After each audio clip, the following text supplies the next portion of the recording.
you want me to bring it in, or you? Oh yeah. Okay. You're doing it. Tell me when. Go. Oh, hey, welcome. Well, that's behind the scenes. Welcome to Friends with Privileges with the incredible, amazing, brilliant Monique Marvez and me, your humble psychologist, Dr. Greg Cason. Hey. The show's about expectations. So I think we need to start out with you saying, and me, the magnificent. Magnifico. Yeah. Oh, in Spanish. Yes. Dr. Greg Cason, PhD. Yes. And that's why I saw Piled higher and deeper is what they used to tell us, back in the day. So here's how today's topic evolved. I'm a very big believer in, that The Matrix was a documentary. I say it all the time. So my algorithms on all of my socials just show me stuff about, are you ready?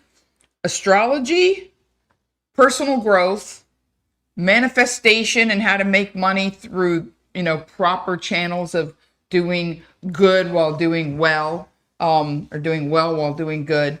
So I don't see negative things. I don't see because the way AI works, the more you like and look and linger, whether you like it or not. If you stay on something, it makes note of it and it brings you more. That's why I don't look at certain things, because I never want to be in the certain thing algorithm, just because I don't want to know. I do want to know about it. I'll see a thumbnail. I'll be like, I want to see that, but I don't go on. But But I'm all cat videos. All cat videos. All cat all day. Pretty much. And that's not code. He means actual kittens. I mean, they make me happy. Okay. And old comedy stuff. Yeah. So that being said, I do get a lot of studies about positivity. And, this came on my Instagram feed, this study, and I immediately forwarded it to Ask Dr. Greg, which is your handle on Insta. And he never looked at it. Okay, just so you know, I'm not good with social media. I really should be, and I shouldn't admit that publicly because I know it's like a cardinal sin. But it's that I know the studies around social media, so I try to limit my exposure. Okay. That's it. Okay, fair enough. And that's true. Fair enough. But when I brought it up to him in person, yes, and I said, hey, did you look at that? And he just did what he just did, which was admit that he didn't look. He said, oh, I know that study. And I was fascinated by it. And I sent it to you because I wanted it to be the topic, the overarching topic. We always get into the weeds on everything because this is a conversation. But would you say that the study was about expectations? Yes. So what the study was, this guy named Robert Rosenthal did the study back in the 60s, and he basically first took college students and he divided them up into two groups, and he divided two rats up into two groups, and these were two randomly assigned college students and rats or mice. I don't know. They were little rodents. And bottom line is, he gave one a set of maize, but he told them, your rats are superior. They've been specially trained and they're bred to be very intelligent. Then he told the other group, smart rats. They're smart rats. And then he told the other group, your rats are naive. They don't know anything about mazes and they're not very smart. Trash rats. They are not the good rats. So, and then he said, train them to do this particular maze. And what he found is the people who were told that their rats were smart actually got better results than the people who were told that their rats were inferior or less than. Trash rats. The trash rats. So, and then he was able to... I just like the way it sounds. Yeah, no, he was able to continue this study, and what they started to look at, this guy Robert Rosenthal, and it later became known as the Rosenthal effect. And the Rosenthal effect is that your expectations color the outcomes of other people. When you have expectations of somebody, that colors the outcomes and it colors their behavior. And basically it goes like you have an expectation, then you act a certain way toward either the rat or a human being, then they get colored in their mind So then it comes into their head, and then they have deep. their own behavior. So there's a cycle that keeps happening. So the people who perform well perform better and better, and the people who perform poorly go more and more poorly just based on expectation. Now, I know you know how they do it on Instagram where they have all the charts and graphs and names. I believe the good one was called the Pygmalion effect, and the bad one was called the Golem effect. So he wrote a book with this woman, Lenore Jacobson, I think, in 1968. He knows a lot. This is a very auspicious year. 1968 was also the year that Martin Luther King and Robert F. Kennedy were both assassinated. So, and this was the rise in the 60s. There was a lot going on at this time. So they wrote this book called Pygmalion in the Classroom. It's a very famous book, very famous. This is one of the most famous studies in all of psychology. And bottom line is it looked at this effect. And when you have positive expectations that leads to good outcomes, that means that people, that's Pygmalion effect. But when negative expectations lead to worse outcomes, that's the Golem effect. And the Golem is a monster. Yes. People don't know where that word That's comes right. from. Well, it's in Hebrew. That's right.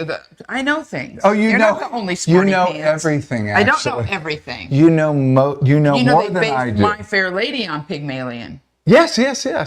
It used to be called Pygmalion. That was the name of the play. Right. And I have often. We'll get back to that. But it always somehow when we're together, it always goes back to Broadway musicals. Well. But that being said, on the Facebook, on the Instagram post, you know how they always break it down and you just scroll and go through. And the more I scrolled, the more I had thoughts about each and every point, which the first thing is, for him to have even thought to do this is pretty amazing. To have a theory that if you expect better of people in a good way, if you can rig the game energetically around somebody in a good way, then the person will sort of fill that space, which is a theory that before I had seen this, which is why Matrix was a documentary, because I believe these things. Mm-hmm. So when I see them, and then there's a study,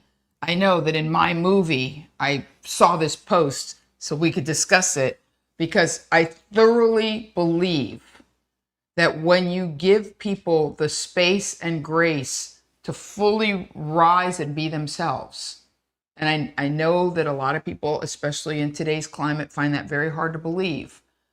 I'm a little bit naive maybe in that way. I will tell you that I was recently in Amsterdam, and I stood in front of Anne Frank's house. Oh, yes. And one of her most famous posts is that she still believes that people are good. Yes. And that, that if she can write that. Yes, hiding in an attic. Yeah. I mean, yes. Eating leftover food and probably moldy and being cheese. Terrified and on a daily all day, basis. Every day that her life could end. Yeah. So I'm going to put out a couple things and then you be the doctor, okay? So he took the study a step further with human beings, and he believed, and this is what blew my mind, my whole life, and maybe yours, you've heard that IQ is fixed. You've heard that, right? Mm-hmm. Isn't that the common... Yeah, they generally believe IQ is fixed. Generally. Yeah, IQ does change over time under certain circumstances. Yes. Well... was he a doctor, Rosenthal? I believe he was a psychologist. Yeah. Okay. Yeah. Let's just call him Rosenthal. Yeah, Robert Rosenthal. Robert he Rosenthal. was a good guy. Yeah. Yeah, which Robert Rosenthal separated a group of children. Mm-hmm. Children. He tested their IQ. He split them down the middle. He didn't tell them the results. He randomly mixed them, and he told the teachers, like the rats. By the way, sidebar, there is no word for mouse in Spanish. They're all little rodents, aka rats. So we love Disney. Just so you know, in Spanish, do you know what Mickey Mouse is called? Is he Ricky Rat? No, it's Mickey. No, it's El Ratón Miguel. Oh, the rat Mickey? Yeah. Oh. And his wife is La Rata Mini. I had no idea. Yeah. I The never first knew time this. I heard that, the first time my Venezuelan cousins were so excited to go to Disney World and said, El raton Mickey, I was like, whoa, whoa, what's a mouse? They're like, no mouse, raton.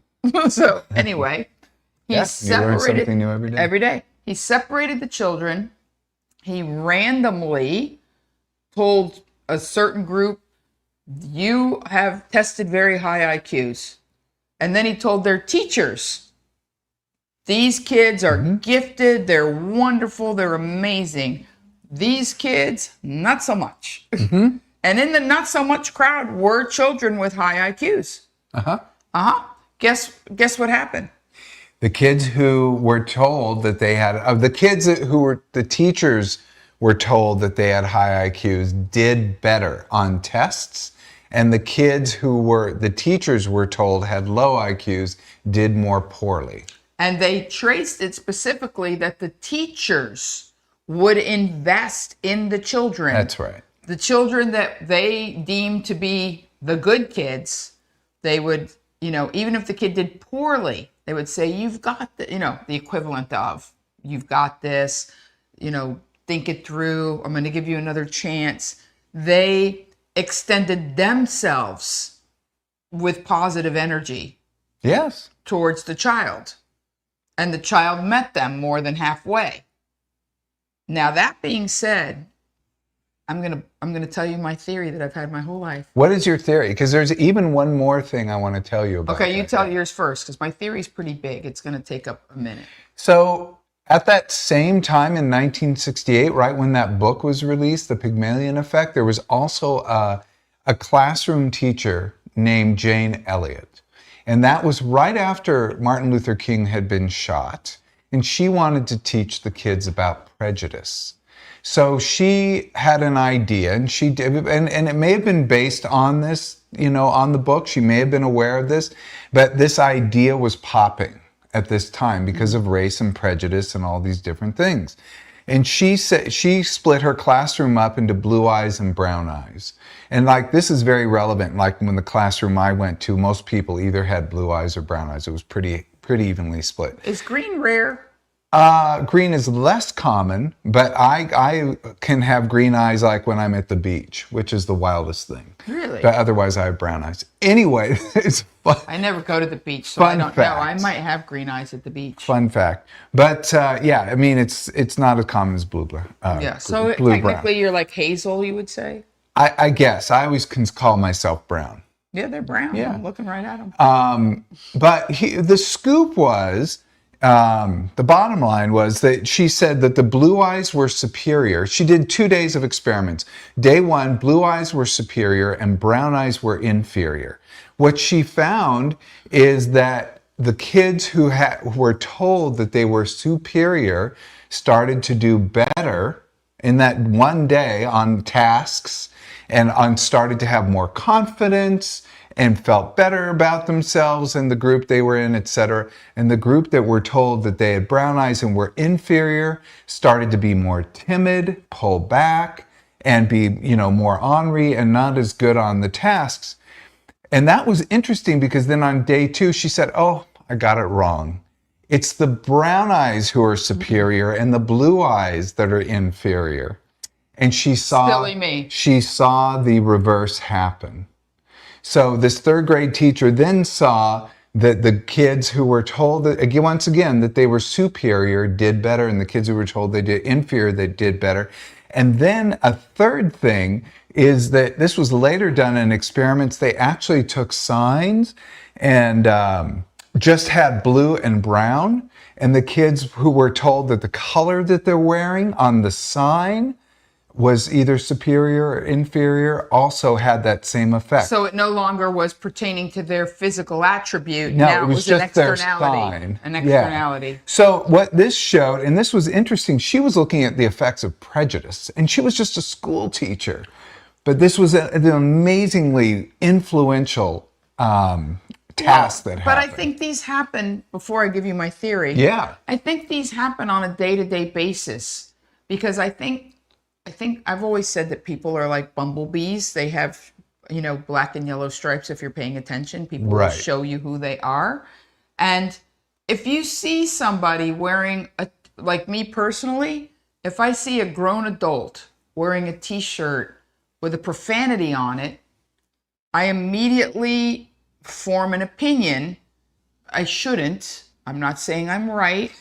But if a shirt has something akin to an F-bomb or an S-bomb, even if I bought my niece a t-shirt that said, welcome to the S show, and she loves that shirt.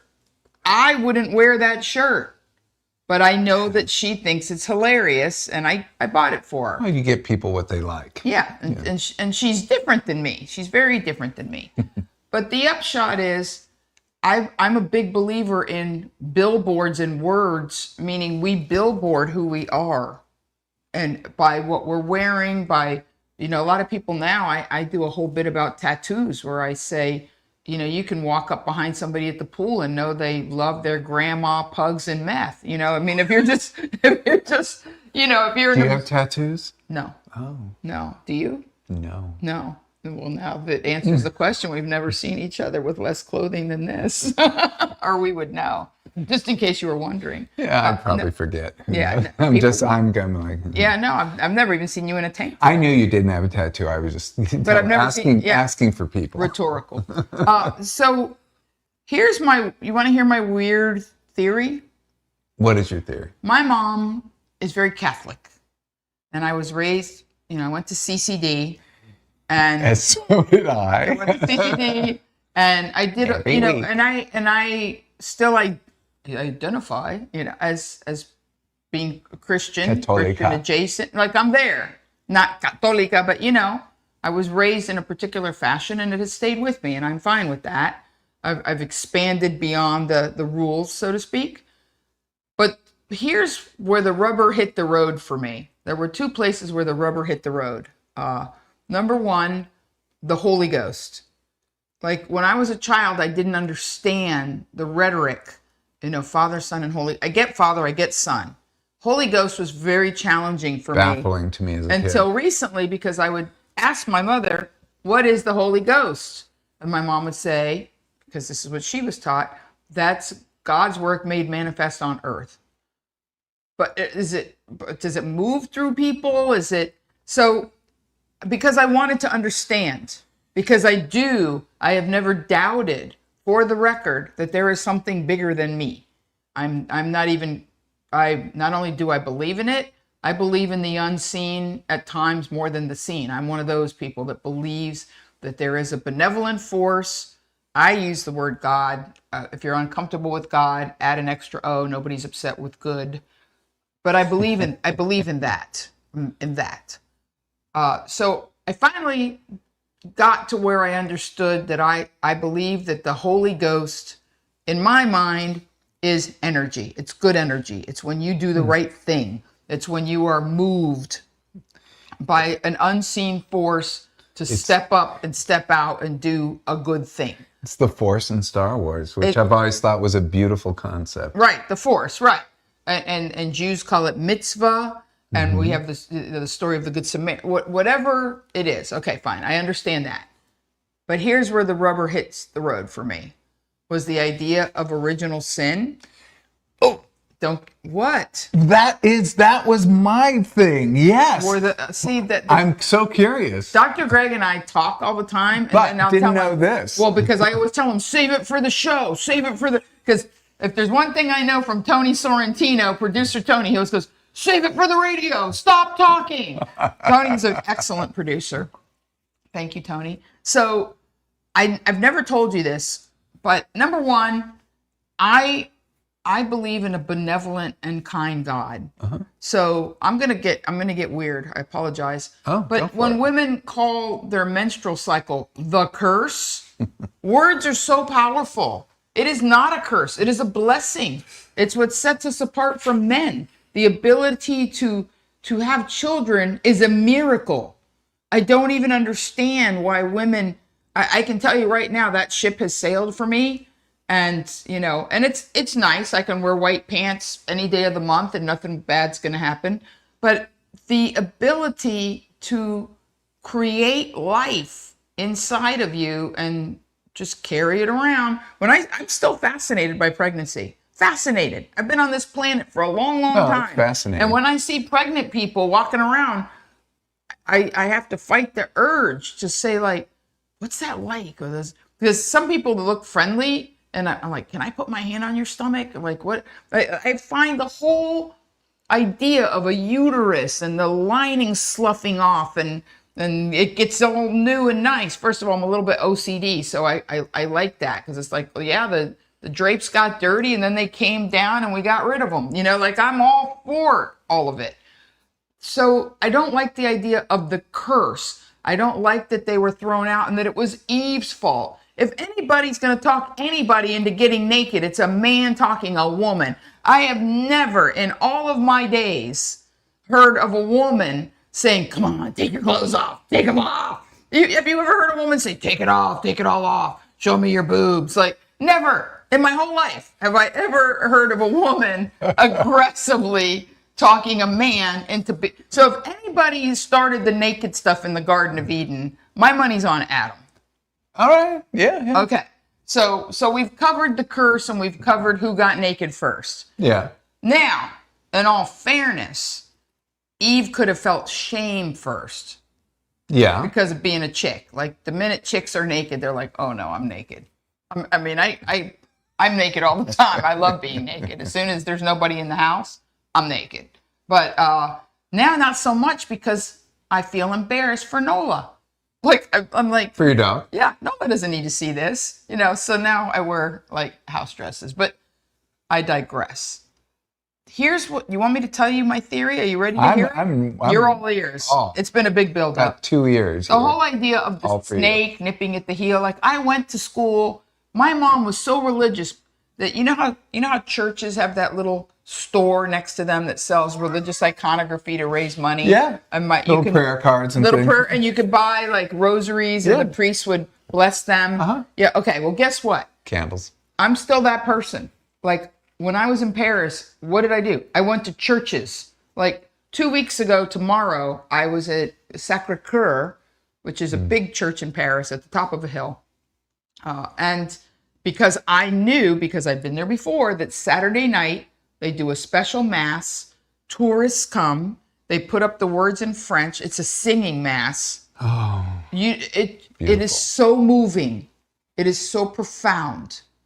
My mom and I bought rosaries in Notre Dame. I bought rosaries in Jerusalem. These things stay with us.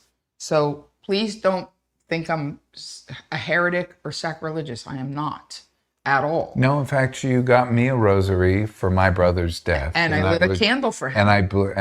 It's very special. It's up on my bookshelf. I lit a candle for your brother in front of Joan of Arc, Jeanne d'Arc, who I believe is Saint Teresa, and Jeanne d'Arc are my Joan of Arc. Yeah. They're my people. That being said, the whole idea of the snake nipping at the heel, this is what I believe knowledge is. Are you ready? Mm-hmm. It's expectations. I believe that we're innocent. No child thinks they're ugly. No child thinks they're incapable. No child. Every child I've ever met, and I love children, my little nieces, every child is born thinking childlike, amazing, innocent, beautiful thoughts. And in fact, the French call 7 the age of reason. One of my happiest memories of Disney World was there used to be a ride that was, I forget the name, but it was like it was a Mickey ride. And it was all film. And at the end, an automaton of Mickey would come and do the orchestra, like, the Sorcerer's Apprentice. Yes. It was a beautiful combination of film and automatons. And anyway, there was a little girl.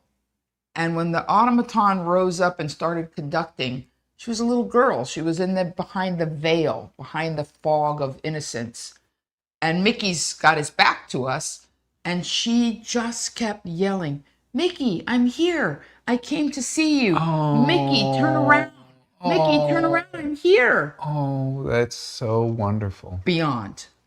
And I've tried to stay like that because I believe that until, let's call it knowledge.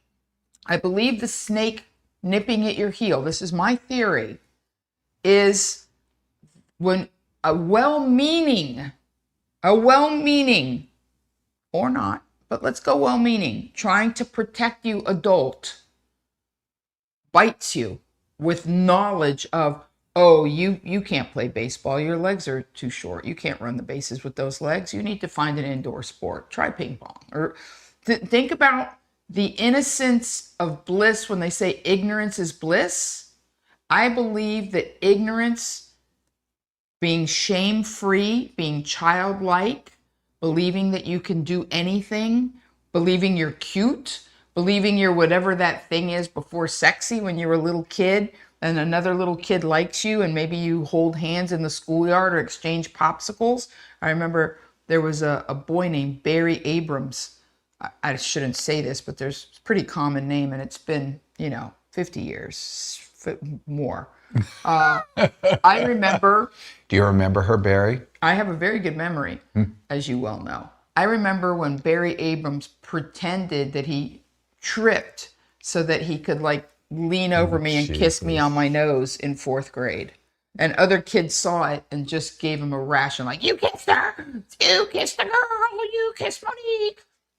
But there was something magical. All these many, 55 years later, I remember the moment of Barry Abrams kissing my nose because he kissed it with such beautiful intention. He was a little 4th grade boy, that finally got up the courage to pretend that he didn't know that he tripped and his mouth accidentally touched my nose. And I know this sounds ridiculous, but my theory is not terribly different than Robert Rosenthal's, and that I believe when people start putting their expectations on you, that is the snake, that is the knowledge, that gets in your head. So it's really kind of interesting, and I want to say brilliant, but maybe that's a cheat because I align with this belief so much. And so, sometimes we tend to like what we think, but which is fine. It's your movie. At the same you're time, allowed. If you agree with me and you like what I said, you're allowed. I think it's right on.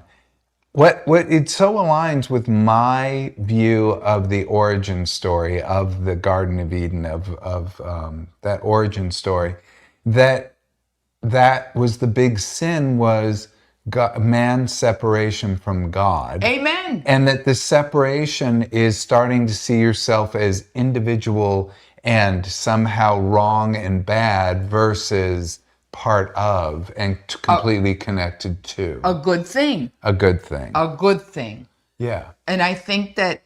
Sorry if we got religious there. Well, it's not religious, it's spiritual. But the point I'm making, because the human condition to me cannot be discussed in depth without bringing in that... it's so challenging sometimes for me when I find somebody who's really suffering, and I say to them, okay, well, still yourself, calm yourself. What do you believe is going on in this situation? Where's the opportunity? Let's see what your challenge is, and why would this be happening? And then I eventually get to something like, and I ask people, I say, do you believe in something bigger than you? 95% of people say yes, even if they're like, well, I'm an agnostic, I haven't ruled it out, but it's possible. But 95 unequivocally say, well, yeah, there's something, and actually of that 95, most of them are like, oh yeah, absolutely. I believe in God, or I'm a Christian, or I'm a this, or I'm a that. They go right to, yes, I have a belief structure that includes something bigger than me. Absolutely. And then I say, well, if you believe in something bigger than you, could you step 5 paces closer to it and believe that it's a good thing and that it's on your side and it's benevolent? Mm-hmm. Why would you take the time and the energy to believe in something only to think it's bad and doesn't like you? Like, what's the point? Oh, I completely agree. I don't understand when people cast God or any any deity in a negative fashion. I understand it from the Greeks, etc., but not in modern day times, and it really is concerning to me. And I have to say that, that's interesting because what you're also touching on, well, maybe I'm ahead of myself. The Pygmalion effect, the belief that it's really a transmitted belief when you're telling somebody else, I believe in you. Exactly. And not just telling them. That to me is the Holy Spirit. You're showing them. You're connecting with them. And the Gollum effect, when you're sharing with somebody and showing them that you look down upon them, that you do not believe in them, you are separating from them. One is connecting, one is separating. Well, here's what's interesting to me. If in the event, like the old, if you can't say something nice, don't say anything at all, does that extend? Or should it extend? This is a rhetorical question. I have what I believe, but I'm going to put it out there. Should parents, teachers, priests, pastors, co-workers, boyfriends, girlfriends, husbands, wives, siblings, does that pertain to them too? Or do the people close to you have the right to say something critical? And I even question constructive criticism. I even question if that's an oxymoron to some degree. But my question is, it's usually used when somebody is really trying to cut somebody else down. I'm just giving you constructive criticism. Oh, no. I have a whole bit about it in my act when I say, when somebody goes, look, I don't mean to be a bitch. I'm like, back up 3 paces. Bitchnicity is coming. They are about to unleash their own whatevers. So, but the point is, as a parent, and I understand that there's this new free-form kind of parenting where everybody gets a ribbon and people are not for that, and that's not what I'm talking about. As a parent, I mean, I don't know how true this is, but I might have seen this on Instagram, that the whole, I know I didn't, I'm just being cheeky. The reason why it's called spelling is because words are powerful. They cast a spell. When you talk to other people. That's nice. Isn't that cool? It's nice. When you talk to other people, good, bad, or indifferent, if they're listening to you, if they are attentive, if you're in their circle, there's a pretty good chance that your words may have some weight. And especially if you're an important person in their life. Yes. If you're a teacher. I'd say this to people all the time. Like, people will say, well, maybe about what person said to me. And I say, if a homeless person on the street screamed that at you, would you care? And they're like, no. And but when your partner or maybe a best friend says that to you, they're like, yeah, that really hurt. So that person's relationship added weight to that comment. Well, of course. That cut them down. Of course. I have a girlfriend. I'm not going to mention any names, Deborah. And when she was really unhappy in her marriage, which has ended, which is why I can jokingly say her name, and I know a lot of Deborahs anyway, she called me and she told me something her husband said. And I go, that's not that big a deal. Why are you so wrapped around the axle? Would you care if I said it? And she said, no. And I said, why? And this is the tricky. She said, because I trust you. I know if you said that to me, you would just be kind of joking. It wouldn't. I was like, this sounds fun. Dude, that's how we talk. Yeah. I'm like, dude, that's your husband. Like, he should have way more, wiggle room to screw Partners up than me. always say the most cutting things. Always. I mean, the old saying, you only hurt the one you love, is a true saying. But why? Oh, okay. But why? But why? But why? Is it because you think? I think because what you're doing in a weird way is fighting for closeness. And sometimes that fight involves a punch. And I'm not saying that's a good thing. I'm saying that is the fight because it's a separation, and then you want closeness. So it's like it's a push me, pull you. It's a rubber band. It's a rubber Go away band. so you can snap back. Yeah. it's not always good. When somebody's It's having never- a fight, it's not good. But the purpose of a fight is to work through an issue, to have the skill to come back together. Couples who work through their fights actually develop stronger relationships and fight less. I don't believe that.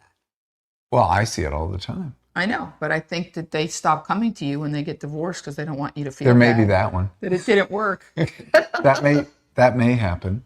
That's true. But no, Because you're not their friend, you're their doctor. Like they could stop coming to you and yeah, get a divorce. they can just stop. That's yeah. true. Yeah. But I think with couples, they have to develop ways to be with each other. We've talked about this, but couples, 2/3 of all conflicts in couples are irresolvable. Yep. That means that they are never there's never a clean solution. What the couple has to do is to learn to give to the other partner, to give and to let go. And those two things are really scary because both people have to do it. But when both people master that, that's when the connection really strengthens. Sorry. You don't believe me. I don't. But going back to the Pygmalion Okay. effect, because that full circle, Yeah. what if people within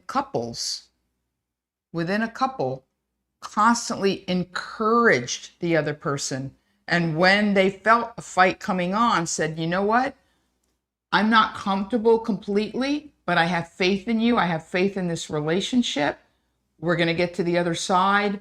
You be you, boo. Let's just agree to disagree and move through this time frame until we get. What if you expected that it was going to be okay with your partner?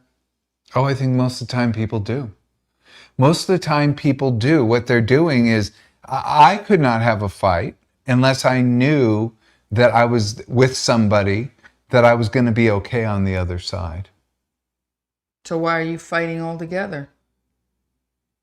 It's usually fighting for some... I'm saying this because Dr. Greg... It depends on what it is. It depends on Dr. the Greg dynamic. is better It's at not something relationships than small. me. I'm alone. And I have been for a long time.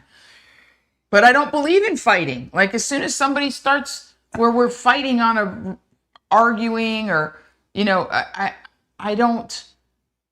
And I understand that I'm the odd man. I don't like fighting. I don't think anyone likes fighting. If they do like fighting, that's a problem. And there are abusive relationships where somebody, and that's a totally different dynamic. But that's not where about it's the a power expectation. dynamic. Is there a Yeah. way to rig the game when we're talking about expectations? Is it possible to live in the Garden of Eden? Because to me, the Pygmalion effect, the ability to believe the best in other people, to Here give it them the is. space to expand. Oh, go ahead. Here it is. With a couple, with a relationship, it's to believe absolutely in your partner, to believe in them and hold them up, and to want them to do the very best in whatever they can. I do not believe that is one way. I absolutely don't. I don't believe one person. It's often the woman who believes in the man and holds him up and really helps him and gives him good Support. words. Yes. But it has to go the other Words way of around. encouragement. It has to go the other way around. The man, or if it's two women or two men, the other person has to give just as much back. And if they support each other in their dreams, in becoming the biggest them that they can be, their relationship will strengthen and come together, and they'll be better not only together, but in the community and with everyone else, with their kids, with their family, Right. everything. So going back to the study, the teachers were not ornery with the kids. They weren't disappointed with the kids. They didn't, when the kid didn't do well, they didn't go, well, that's because you're an idiot. You're a trash rat. Like the teachers that had the good kids, or were told they had the good kids, they went out on a limb. If the child didn't do something right, the study says they took extra time. Uh-huh. They encouraged. Yeah. They told them, hey, it's okay. You've got this. You'll get it right next. Like there was proof within a scientific study Yeah. that this energetic positive extension called belief in the other person actually changed their IQ. Yeah. So this happened to me when I was in school, by the way. This is kind of funny to me, and looking back on my own schooling experience. When I was in first grade, I still couldn't read. And I remember my mom having to read with me, and she read Gulliver's Travels. It was clearly too much for a first grader. And I'm trying to read these words, and I couldn't make any sense of this book. I remember it so well. And It's not a great oh, book also anyway. Edgar Rice Burroughs, I think Tarzan. Edgar Rice Yeah, no, it Burroughs. was seriously, it was too much for a first They're and supposed second. to have like Dick and Jane. I couldn't, make sense of it. Anyway, See Dick run. and I just couldn't get my act together. So oddly enough, somehow in second grade, and I don't know how this happened, there must have been through testing or God knows what, but I was put at the table where I later realized, in my class, I'm like, oh, we're the best students. We always finished everything first. Like the four of us always finished, and then the rest of the class was always working on stuff. You were at the smart kid table At that time, yes. in second grade. In second grade. Did you have a breakthrough? Something happened between those 2 Do you years. remember? Was it like Annie Sullivan? Like they spelled water and finally. No idea. But I did remember, because I did have to go get IQ tested, and then I went to a place, and I felt like it was the most fun experience. I really enjoyed I was IQ it. tested as a child. Yeah, and it's enjoyable, Fourth right? grade. When you're a kid. Well, yeah. You're like, oh, you sit with an adult who's finally nice to you. Yeah, they ask you questions. And you get to answer and do right. She was impressed that I knew what an okapi was. Oh, see, I don't even know what that is. It's a small African deer. Well, see, there you go.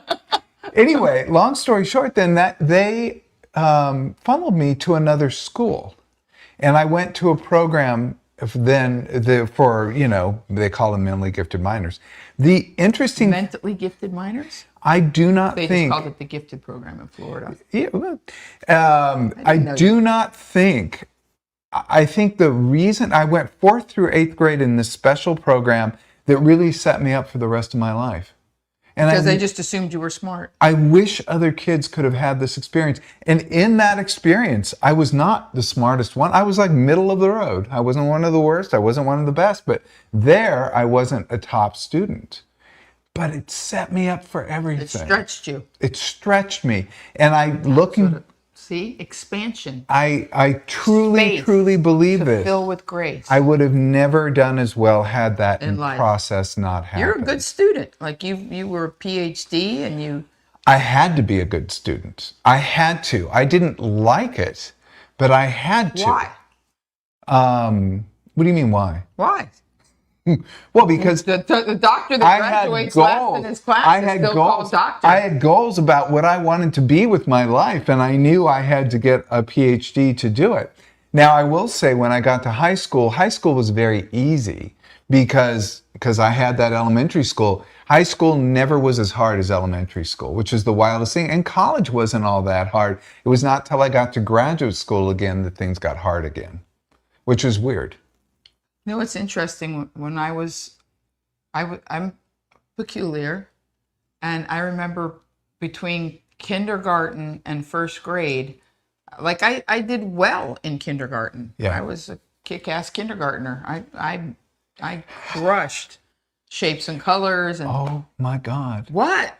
I just remember in kindergarten, and we'd all do our colors. We'd all do our things. I'm just remembering this memory. And we look at all the kids, and I was crying. I remember because one of my sleeves I did draw a man, and I did this man with, clothes on. And I remember he had a yellow top and a red bottom. And one of the The mustard sleeves, and ketchup man. it was my favorite color combo. And one of the sleeves, I'm not kidding, and he had his arms stretched out like this. And one of the sleeves was straight across like a normal sleeve, and one went down like this and came up like this. And because it was in crayon, I couldn't erase it. And I tried to color it out, and I was so upset about this. Then he ended up with a kimono sleeve. Oh, he had a total kimono sleeve.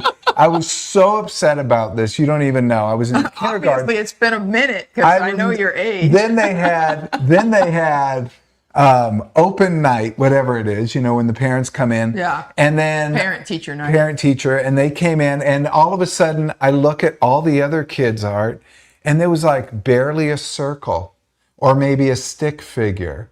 And then I And all didn't, you had was a kimono sleeve, which was but everything weird. else was good. I didn't feel so bad because although I had that major mistake, You could tell it was a man in red pants and a yellow shirt. I at least nailed that I got, clothing onto my figure. Okay.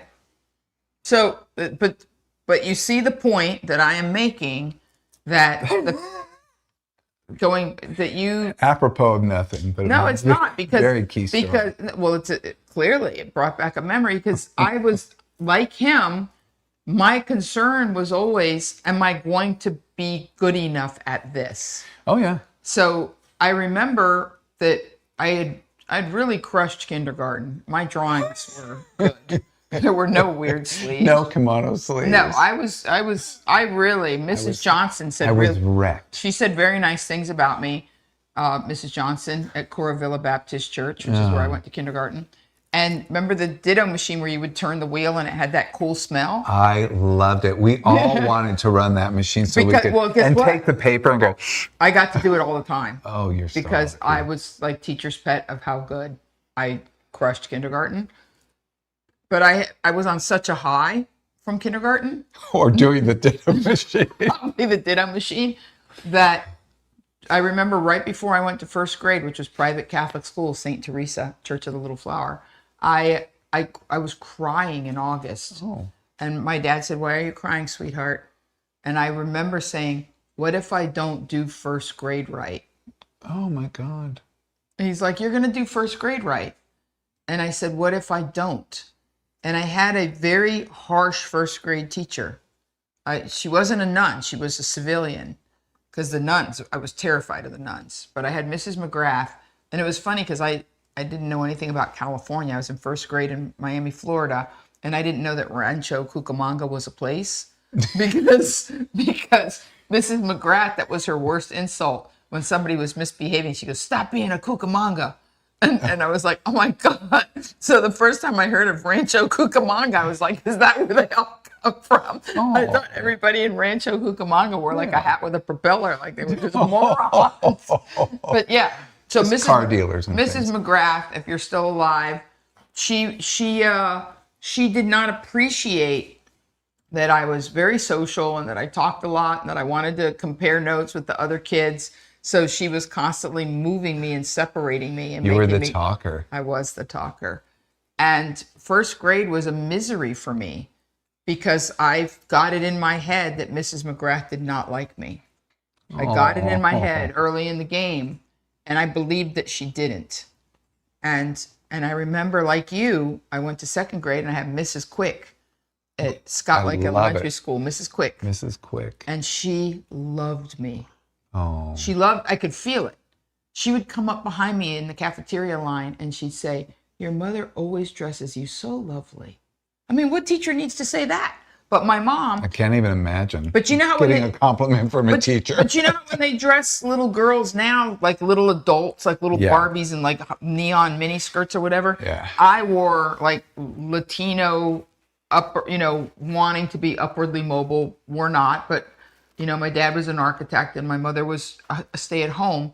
So I wore like embroidery. My mom would needlepoint things on my dresses and she would iron them. Did you have a uniform and she would needlepoint? Well, no, my uniform was St. Teresa. Okay. I did not do well in that environment. But when I went to public school and I had Mrs. Quick yes. and I had nice little girl dresses that looked like they were for little girls with embroidery and remember ponytail holders that used to have the two ball and you'd wrap them and they called them whiz banger because if you let go, they'd go like that and hit you. I don't even think they make those anymore. I remember those. You could hurt yourself. But my mother would always buy me matching ponytail holders to match my dresses. Aww. Yeah, no. And just having Mrs. Quick compliment. We have the dog who's Nola wants it. But she's loving it. Yeah, just having a teacher compliment my appearance, that my mother, the implication that my mother cared about me, that she would compliment my handwriting because I was left-handed. And I don't write like this. I write like this, but I wrote in such a way that I wouldn't smear the lead. Wow. because I learned how to tilt my hand. Wow. My father showed me. But the upshot is I flourished under Mrs. Quick. I flourished. I was a straight A student. Again, going back to my theory of Nola, going back to my theory of the Garden of Eden, what I knew, the knowledge, wasn't a serpent nipping at my heel. It was a bluebird flying over me telling me, you're amazing, you're going to be wonderful, the world is your oyster, in whatever way she said it. And because this is my theory and I'm not a hypocrite and I live by what I believe, I so try to constantly give everyone around me words of encouragement. You do. That is truth. If I can't say something nice, I'll either crack a joke about it, or I will not comment. And even if people outright ask me my opinion, I will say, Something nice. I will say it's between you and God. It's none of my business. Why are you asking me? Do you want me to confirm or of? When I was on KFI, it's so funny because Nola's playing with Tony off camera. When I was a producer on KFI. yeah. Good. And so Tony, when I was on KFI, I would have people call into the station, and I didn't do a call-in show. I was on for 2 hours, and I always had something to say. It was funny. I would run out of time before I would run out of content. I loved doing that show. But people would call in and they would ask me outright. They'd say, are you a Christian? You talk like a Christian. I think you're a Christian. I would get these, or they would tweet it or message me. And my first answer, which was tongue in cheek, was, are you going to like me more or less? Yeah. Question number one. And then I would just respond and say, you can never go wrong living a Christ-like life. That's true. That was my answer. And I actually had a lovely, lovely fan who became a friend named Jan Goldie, and she painted a rock with Jesus's face on the front and those words on the back. Oh. Yeah, it's lovely. But the point I'm making is that the Pygmalion effect, what Robert Rosenthal hit on, touched me so deeply, which is why I forwarded it to you, because I do believe that is how we flourish as human beings, in believing and encouraging that everyone has I believe that everyone has a secret genius. I believe that everyone has some skill. I absolutely believe this. And this is what I try to do in therapy, is access that. Everyone has a thing. And you know what? It doesn't take long to be able to see it when you're working with somebody.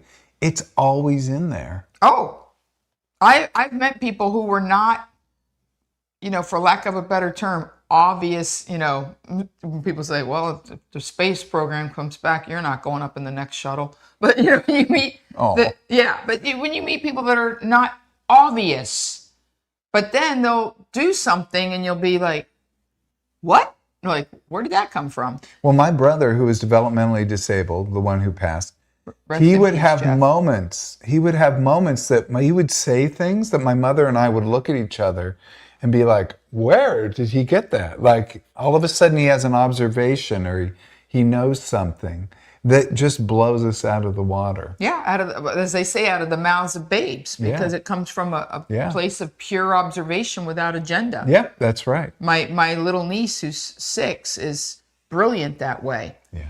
Brilliant that way. And again, it goes back to children. You very rarely see children, when people go, oh, children are bullies.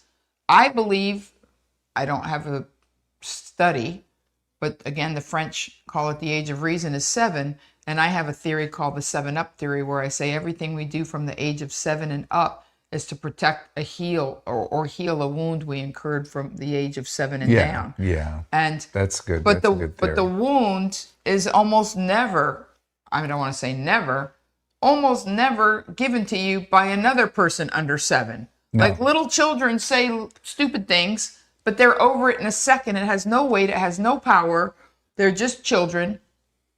I believe that adults wound you with quote unquote knowledge. Like, just so you know, you'll never be a dancer. or Yeah. just Adults and sometimes older siblings. sibling. I Yeah, do that between too. you and me, you ain't, Yeah.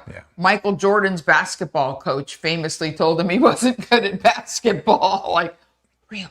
So I thoroughly believe that if you can remember your pre-7-year-old self, if you can remember what it feels like to expect the best. I'm going to tell you a story that I kind of haven't told you because of your brother, and not to make you sad, but there was a boy in my kindergarten at Coral Villa Baptist Church, and he was developmentally challenged. That was back when you could use the MR words. Yeah. No, we used that was my. I mean, I don't think that's. To me, it still isn't pejorative. I know. Yeah, I don't think so either, because when you read the side of a bread bag and it says that it has a certain ingredient to retard the growth of mold, it means to slow it down. Yeah, that's exactly. right, yeah. So that being said, It just became a slang word that then people. a pejorative. But